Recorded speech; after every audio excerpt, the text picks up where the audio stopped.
We're calling tonight's special The UP Fights Breast Cancer because it involves an all-out war on the disease. Here's Local 3's Calvin Lewis with the story of one UP woman who fought back. Sue Parker is your average American. She's a mom, wife, and friend. But that all changed 5 years ago. I went for my yearly mammogram. It's one thing that I've always done. And I flunked my mammogram. So I had to come back in, and they did an ultrasound mammogram from there, and they discovered that there were two spots that they wanted to look a little closer at, and then they did two biopsies, and one of them was cancer. One of them was not. So the results came back positive. Sue was diagnosed with breast cancer. When you hear that big C word, that puts you into a tailspin in a big hurry.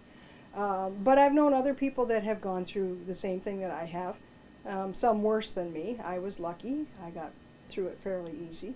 But yeah, it changes your life. It changes your outlook on life. You make different decisions, then start thinking about, life's too short. You got to enjoy it. Breast cancer is one of the top 3 leading causes of cancer in women. According to the American Cancer Society, women and men with a family history of breast cancer, especially in a first-degree relative, meaning parent, child, or sibling, are at an increased risk for the disease. The risk is about 2 times higher for women with one affected first-degree female relative and 3 to 4 times higher for women with more than one first-degree relative. My grandmother had breast cancer.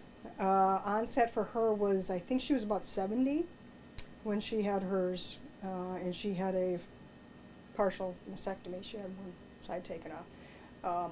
My mother passed away from colon cancer. So my thought was, it's not if, it's when. Thankfully, in Sue's case, the cancer was noticed early enough for doctors to do something about it. In most cases, early detection methods such as using mammography can lead to higher survival rates. You take your car in for oil change and checkups, your body needs to have checkups as well. It's very important that you get this done.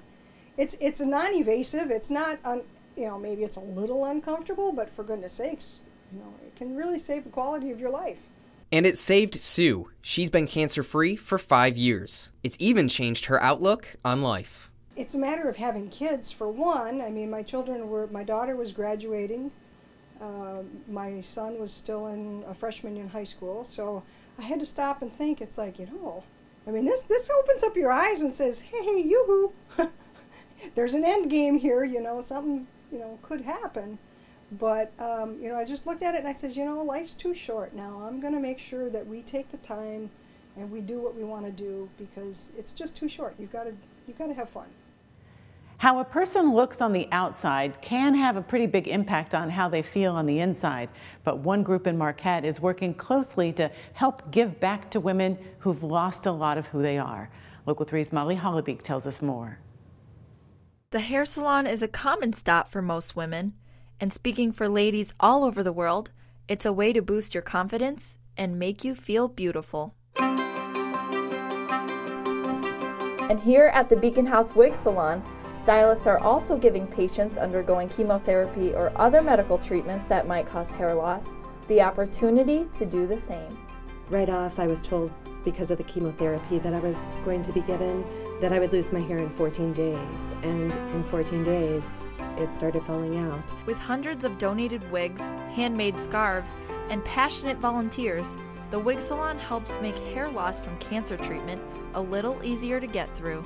By having a wig prepared and shaped for them, it allows them to feel a little bit more like themselves and gain a little bit of control back in this situation. Stylists make each appointment as much like a regular salon visit as possible.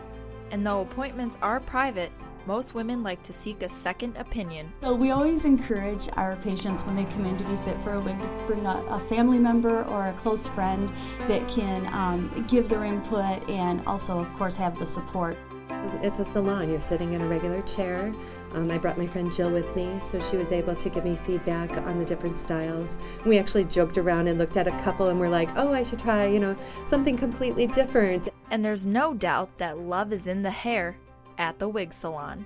We also encourage the patient to bring a photo of themselves, of their hair, how they like it, so we can try and get as close to possible to make them feel as good as possible.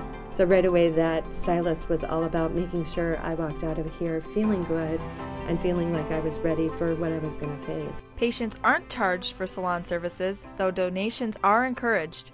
Visit our website to find out how to schedule an appointment. The UP fights breast cancer. We'll be right back.